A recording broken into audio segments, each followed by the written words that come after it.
سحری کا وقت کب شروع ہوتا ہے اور کب ختم ہوتا ہے؟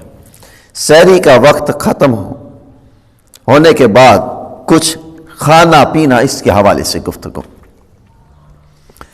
سحری کا وقت ختم ہونے کے بعد کچھ بھی کھانا پینا جائز نہیں۔ اذان جو ہے یہ سحری سے باہر ہے، سحری کے اندر ہرگز نہیں۔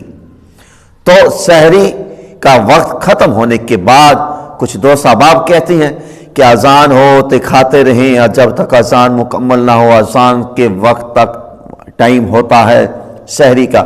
ایسا ہرگز نہیں۔ سحری اذان کا جو ٹائم ہے وہ سحری کے بعد ہے، سحری اذان سے پہلے ہے۔ تو اس لیے سحری جو ہے وہ سحری کے وقت پر مکمل ہی کرنی چاہیے۔ اذان آیا کہ اس وقت تک کھانا پینا جائز نہیں۔